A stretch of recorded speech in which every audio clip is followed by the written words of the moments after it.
So I'm just going to give it a couple of minutes. Let Instagram tell a few people that I'm going to be online. This live is going to be for the prep of the Hummingbird Stitchalong. So I'm going to talk you through the things that you may need, how to transfer your design onto your fabric. Just have a bit of a natter, bit of a catch up. Maybe get some ideas for what colours you might want to use, because you do not have to use the colours that are in this design. You can choose your own colours. And although we are using metallic thread, you don't have to use metallic thread. Okay, so I'm going to start by telling you, or talking you through really quickly the PDF. So, Hummingbird Stitchalong. First page is a welcome to the Stitch Along. First day going live is Thursday the 10th of July, and it will be, there's a typo here, I'll amend that and send that out to you all. Monday, Wednesday and Fridays for the next 3 weeks. And we will usually be going live around 5 PM UK time. It tells you the materials and equipment that you will need. This one is important, you need a piece of white felt. We'll talk about the stitches, choosing your colour palette, prepping your fabric and the design, and printing onto Fabri Solvy if you want to. It talks you through how to trace your design if you've not done it before, but I'm going to show you how to do that here. And then my details here, how to contact me, and here is the beautiful pattern. So I'm going to transfer mine now, and I have chosen some lovely, almost sage green fabric, and these are roughly, I think, the colours I'm going to be using, so they look quite nice on that one. So on the original I did cream, and as I say, you do not have to stick to these colours. I am not sticking to those colours, I'm going more bold and more bright in this way. So we're going to start off by transferring the design. So I like to talk myself through doing this by saying we're going to make a sandwich. So we have piece of bread on the bottom, the full piece of bread here. This is one with the hoops, we put that to one side. That's going to go under the fabric, and we put the fabric on top centrally, and this is the lettuce, and this is the top piece of bread, and that's how we sandwich our embroidery together. I'm just going to loosen that off because we've added the fabric, it's a bit more tight.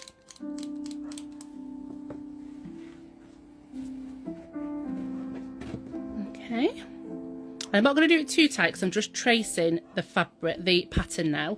So obviously the pattern sits on top. I want the fabric to touch the fabric so I can, the paper, so I can see the pattern through it.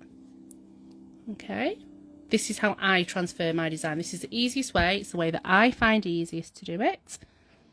And you can just pop it on top like that. And then you can use a pencil if you would like to. Pencils don't erase, so you have to be careful as you're putting the lines down. Or you could use a heat erasable pen. And that's what I'm going to use to trace my design. So I'm just going to get it central. I've chosen a nice big piece of fabric, just in case I need to manoeuvre it in my hoop. I'm just going to gently trace over the template. Now, if you're struggling to see your design, you can sellotape your pattern to a window, a well-lit window, and then just hold the hoop, press it against the window, making sure it's not open, obviously, and then trace it that way. I'm just going to do tiny little shuffly marks just to trace this design. So I'm going to get my clouds in there.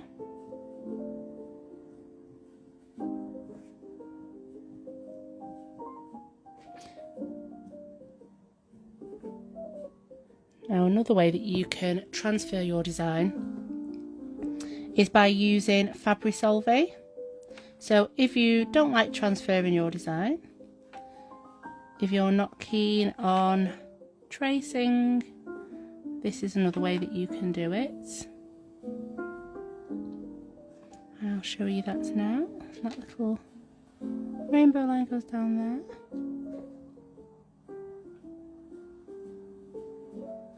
I'm not going to trace my whole pattern on here. I'm just showing you roughly how I'm transferring my design.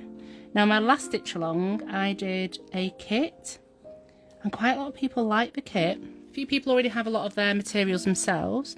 This one I decided not to do the kit. See, people just preferred to transfer their design, and quite a few of you asked me for it, so I might do a little poll on my newsletter to see whether that's something that you'd want, and I might still just do a limited number of them.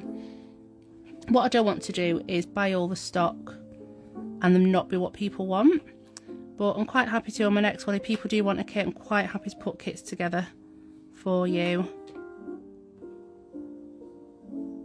There we go. So I'm just going to do up to where the rainbow lines are on this one, because I'm going to show you what you will need to do next. So I'm just going to slowly go.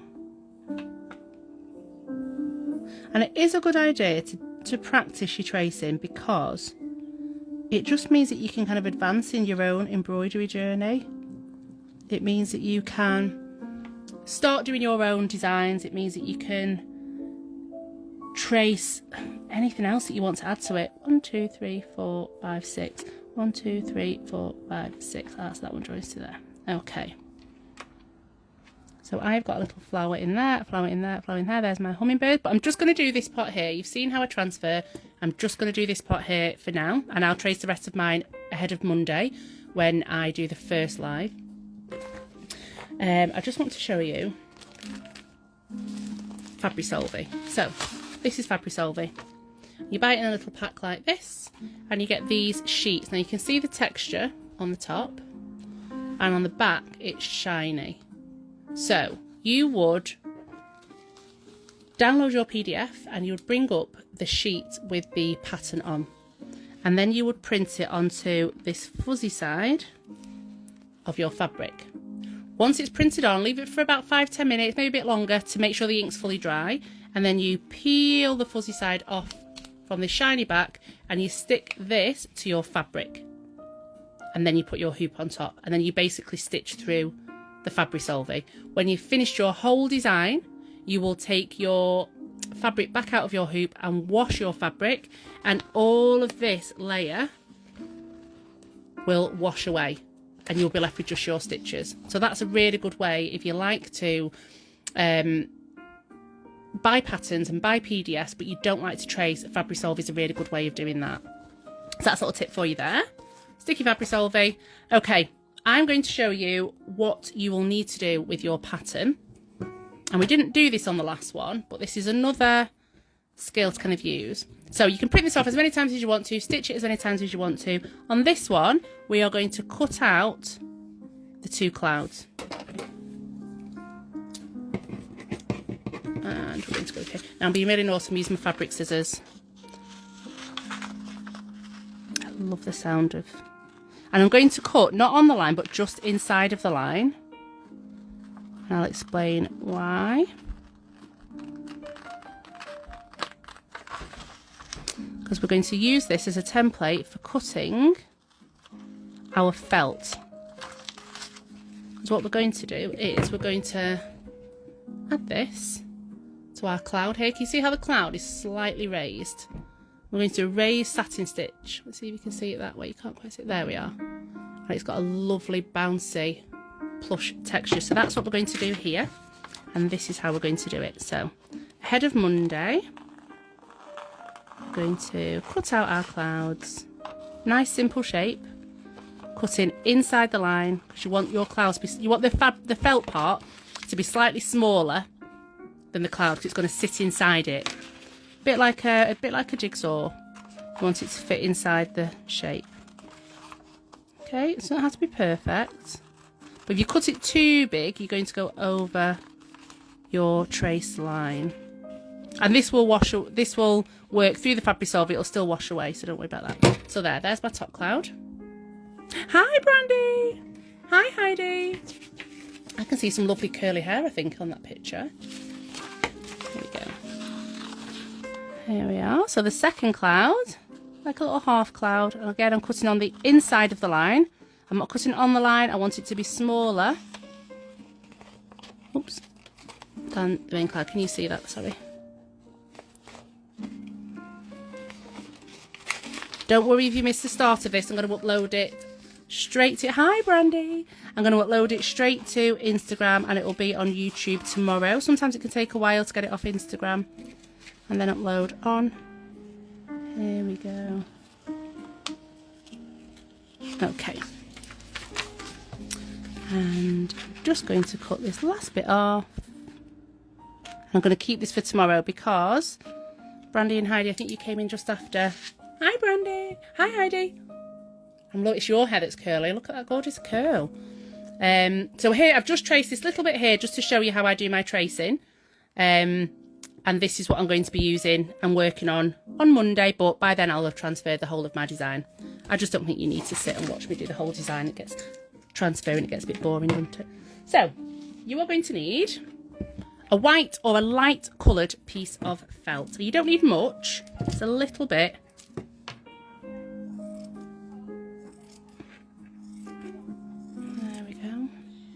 Now we've got a heat wave at the minute in the UK and it is so hot, my teeth are sweating and the fan downstairs is broken as well, so that's great. So now what we're going to do, I'm going to put my cut out cloud. Let's keep our work area tidy. Should we do that? There we are. That's my other cloud, isn't it? And that goes, oh, which way does that go now? Did I cut that wrong? Where did I cut that? Oh, okay. Here we go. So, I'm going to put this on here. I'm going to use my heat erasable pen. You had a heat alert today. Oh my gosh, what does that mean? Is that like on your news channels or... I presume, obviously, I mean, I know that would mean that it's going to be really hot. So what do they alert you to? What do you have to do? I don't think we get heat alert. Well, we're in the UK, to be fair. I think the only alert we get when it's hot is there'll be Brits moaning. Although I do love it when it's lovely and sunny. There we are. So I'm going to transfer that one. And then I'm going to do this tiddly little one here. Extremely hot. Oh my gosh, 91. Ah, so you do Fahrenheit. I do, is it degrees Celsius? So I think it's going to get to 30 here on the weekend. And I don't know how hot that is in Fahrenheit. I'm not very good with temperatures like that. But 91 sounds like it's close to 100 and that's like really hot. Extremely hot. Oh my gosh. So what do they alert you to do? What do you have to make sure you have water and things like that? So then at this point I'm going to cut out my felt. So obviously before when I was cutting this out, I cut it on the inside of the line because I didn't want it to be too big on my main piece. 40. Oh my gosh, that is really hot. I mean, that can be so dangerous, can't it? 40.5. Oh my gosh, I don't even know whether we've ever had it that hot here. Heat index 105. Stay inside and drink water. Blooming heck. My gosh. I didn't even know you could get it that hot. Yeah, 40 degrees. Blooming heck. Well, make sure you're very careful then. So, because this now is basically what I've cut out of there with the line on, I'm, again, just going to cut just slightly on the inside of the line. So not exactly. So you can always trim more off, but obviously if you cut it too small, you'll need to retrace them. So, okay, turn this way, and then to make sure I've got it the right way around,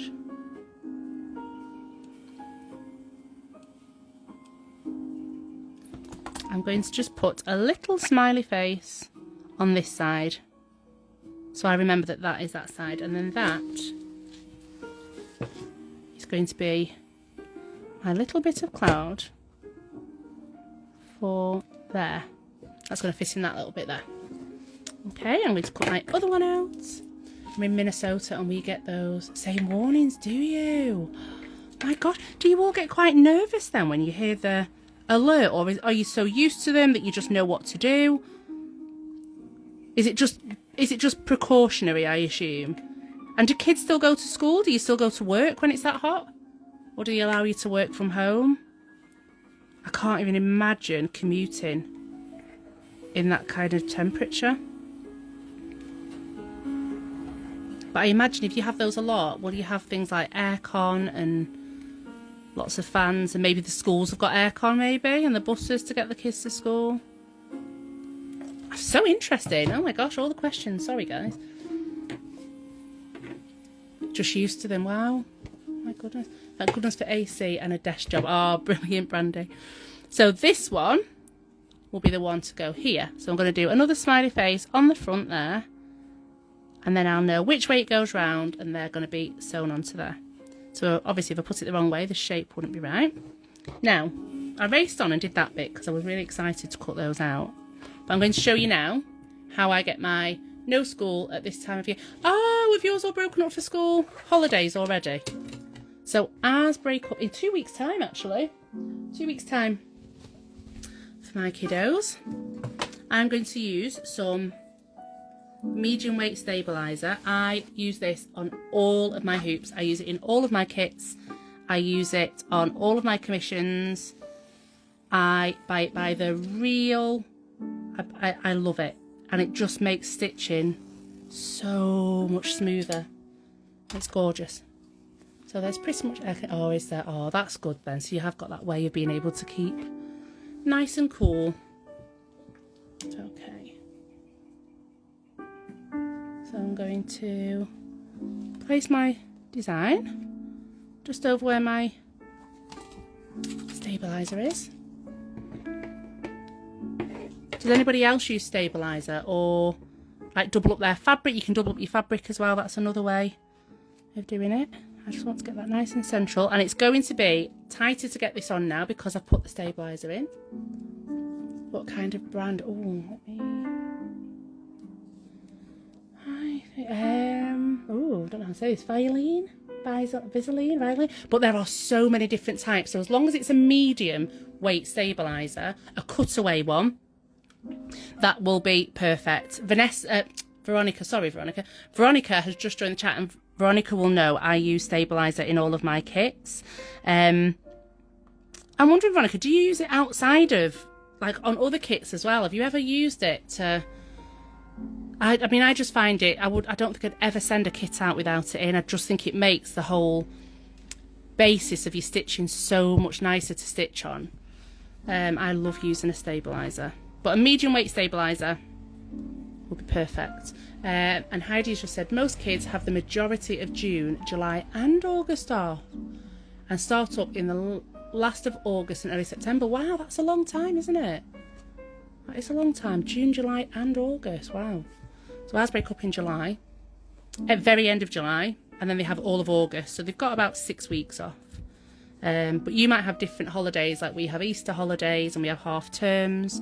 I'm not sure how your holidays work, but it must be quite nice over the summer just to know that you've got that time off. Now this pattern goes right up to the edges, and I don't know whether you can see that with the light there. Where I've transferred it goes right up to the wood there. I'm not going to worry about that because you can take it out, you can move it around. So Veronica's just replied with, it depends on the material I use. Yeah, so I'm assuming with that, Veronica, it's, say for example you were using a heavier twill or a denim, you wouldn't need the stabilizer. Am I right in thinking that's what you mean, love? Yeah, you just want a nice solid base, don't you, to... And then on my Elbacy hoops, you can see at the side there, you have a little... Oh, you see that's gone out of focus. Ooh, it's like those makeup videos. See the little line there? So, yes, that's right. Oh, yeah. Veronica is an avid stitcher. Veronica's stitches are just delicious. They're so beautiful. And I'm not advocating that you do this with scissors either, guys. I would be very sensible and get a screwdriver, because that's not good, and it's not going to be good for your scissors either. But I like my hoops to be really tight, I like my fabric to be really taut, and I like to be able to drum it. So you want it to feel like that. You don't want it to be baggy. That's still quite loose for what I would usually do. But I have got to take mine back out to transfer the rest of my design. Okay, so my hoop is ready to start stitching on Monday. And I'm going to tell you, on Monday, we're going to be working on these sections here. Here.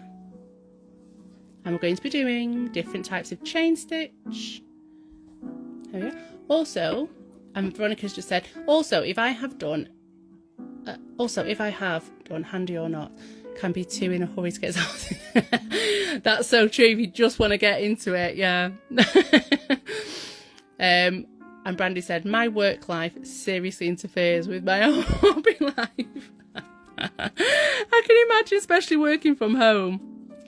So I'm just going to show you some extra bits that you might want to get in time for Monday. So have a little look at your stash of colours, thread colours. See what works for you. You can use any colours you like. Although we've got hummingbirds and we've got sunflowers, you don't have to go yellow. You could go with any colour you like. You don't even have to go green on the leaves if you don't want to. I would advise using some form of green. You don't have to go with the rainbow colours. I've used pastel colours here. I'm going to go with darker ones on this one. You don't have to go with orange for the flowers at the bottom. And you don't have to go with these colours for the hummingbird. I really want you to just, you take ownership, you have your own colours and do what you want to do with this one. And then I have put in to use some metallic thread, because metallic thread can either be love or hate, can't it? And because this is such small sections, if you try it and you hate it, it's okay, we can pick it back out. But you might decide to go with just really simple bits here with metallic thread, because it does look beautiful. We've got a little bit more in here. Oh, those are my chihuahuas. Someone's walked past, about 3 streets away. And we've gone with French knots as well, because they're going to be a bit harder to do. But I thought it'd be really nice just to give it a go, just to test ourselves. We've got some nice stitches in here. We can do some variations as well. And it's enough to get us through 3 weeks worth of stitching. And these are the types of colours I'm going to be using. I might swap some up, swap some out. You will need, the only colour you will need is a white or a light grey, maybe, if you want to have a cloudy scene for your cloud. So that will be what we're working on with the cloud, you see, which is why I chose white felt. Okay, other things within your kit, some needles. I like to use a number 6, and that is just big enough. I like that one. Goes through the fabric really nicely. Some snips,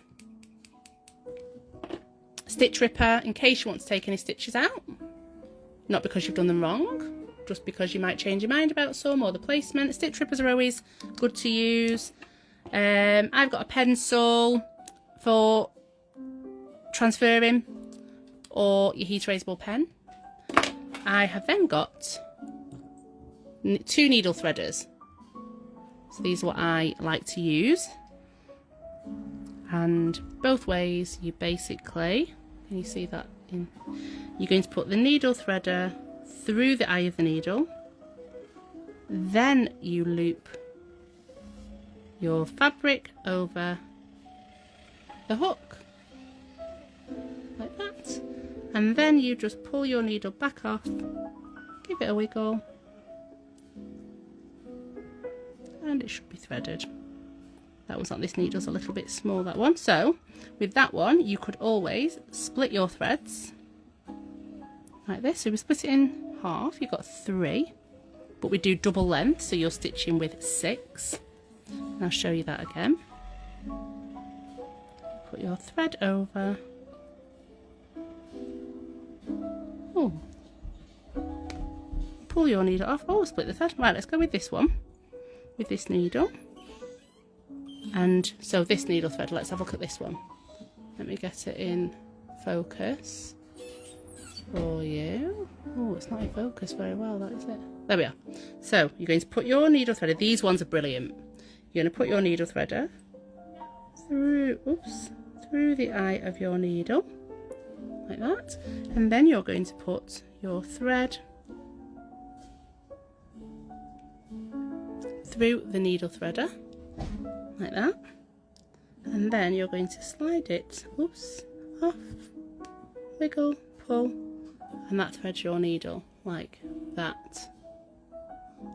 Okay, I'll show you that one more time. So these ones are brilliant. I use these, I buy them in, I think the packs of about 300, and I put these in my kits because these ones are great if you're using a wider needle. Obviously we got that end that is for an even bigger needle, but these ones are perfect, and it's so big to be able to thread the needle threader too. So let's go again, get you in focus first.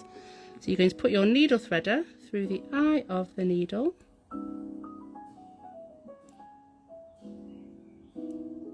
like so. You see it just bends on, and then you put your thread through the needle threader, just like that.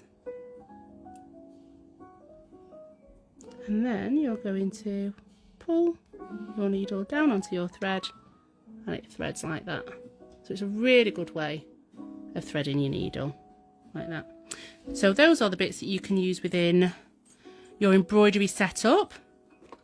I like to keep mine in a little tin, obviously, for those who know me well, Yorkshire tea. So I like to keep everything together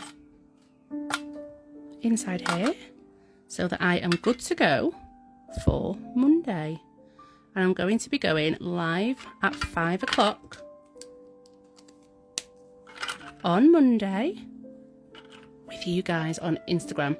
So I'm going to upload this live to Instagram. I'm going to download it and upload it to YouTube as well. So if you missed the start, don't worry, you can always catch up. Oh, quickly, these ones. So I like to use bobbins to keep my threads nice and tidy. You can use one bobbin at a time to wrap your thread around. And then these handy little rings keep your projects all together. So those are quite nice to use. If you've got them, you can get those ready for Monday. And then here's my threads. And I'm all ready for Monday. So I hope that was helpful. Any questions at all, send me a message, DM me, and I will endeavour to answer them. I am going to send an email out to everyone who's purchased the PDF, because I have noticed a little typo on this first page here. I'll let you know just in case you haven't seen it. This one here, it says we'll be meeting up on Monday, Wednesday and Thursday. That should be Friday. I must have gotten confused because I wrote Thursday there, but all the dates are in there, so I'm going to amend that, put it back on the website.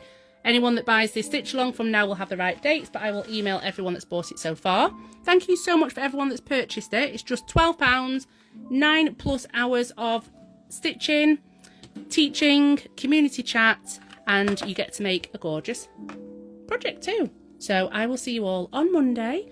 The PDF is on my website, so feel free to find that through the link in my bio, and I will see you on Monday. Have a good weekend, everyone.